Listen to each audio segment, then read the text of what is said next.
Assalamualaikum warahmatullahi wabarakatuh. Selamat pagi, siang, sore, malam, Bapak dosen dan rekan-rekan semua. Perkenalkan, saya Denita Permana dari Program Studi Teknologi Rekayasa Perangkat Lunak. Pada kesempatan kali ini, saya akan mempresentasikan hasil tugas mata kuliah Manajemen Proyek, yaitu tentang Rencana Anggaran Biaya atau RAB untuk pembangunan rumah minimalis dengan anggaran maksimal 300 juta rupiah. Rumah ini dirancang di atas lahan berukuran 14 x 14 meter dengan luas bangunan sebesar 10 x 11 meter untuk mendukung efisiensi serta mengantisipasi adanya kenaikan harga atau kebutuhan tak terduga. Saya menyusun dua rencana anggaran. Masuk ke rencana pertama, mengacu pada harga pasar saat ini. Sedangkan rencana kedua disusun dengan harga markup ringan sebagai cadangan atau tambahan tak terduga. Secara umum, rumah ini dibagi menjadi 3 bagian utama, yaitu bagian depan terdiri dari garasi, halaman depan, dan teras. Bagian tengah terdiri atas ruangan tamu, ruang keluarga, ruang TV, kamar mandi, kamar tidur utama, dan kamar tidur anak. Sedangkan pada bagian belakang terdapat dapur, ruang laundry, serta halaman belakang. Selanjutnya, estimasi waktu pembangunan diperkirakan sekitar 14 minggu hingga 16 minggu atau kurang lebih 3-4 bulan. Rinciannya adalah persiapan dan pendesip selama 2 minggu, struktur dan dinding 4 minggu, atap dan plafon 2 minggu, finishing 4 minggu, dan instalasi serta penyelesaian akhir selama 2 minggu. Masuk ke rencana pertama, seluruh harga material disusun berdasarkan harga pasar saat ini. Misalnya, seperti semen 3 roda dihitung sebesar 68.000 per sak dan bata merah seharga 1.000 per buah.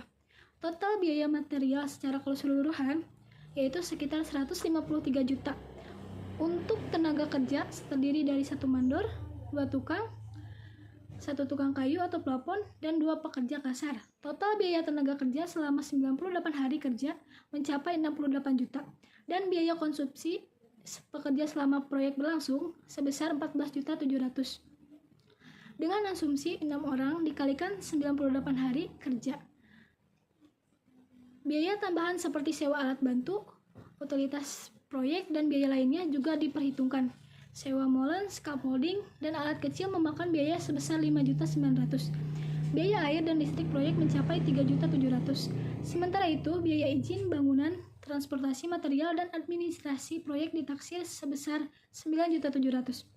Jika semua komponen kita rekap, maka total biaya dari rencana 1 yaitu mencapai 255 juta.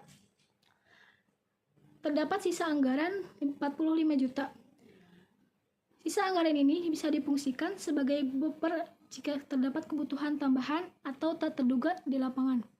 Berlanjut ke rencana 2, harga beberapa material utama seperti semen, besi, dan keramik mengalami kenaikan. Sebagai antisipasi fluktuasi pasar, contohnya harga semen dinaikkan dari 68.000 menjadi 75.000 per sak. Total biaya material untuk keseluruhan mencapai 165 juta jika digabungkan dengan seluruh komponen lainnya seperti tenaga kerja, konsumsi, overhead, utilitas, dan biaya administrasi, maka total biaya rencana kedua menjadi 283 juta. Sisa anggaran yang tersedia yaitu senilai 16.600. Walaupun lebih sedikit dari rencana pertama, sisa tersebut menjadi ruang cadangan yang aman untuk menanggulangi risiko. Dalam perbandingannya, rencana 1 memang lebih hemat dan menyisakan cadangan lebih besar, namun tidak memberikan perlindungan antara potensi kenaikan harga.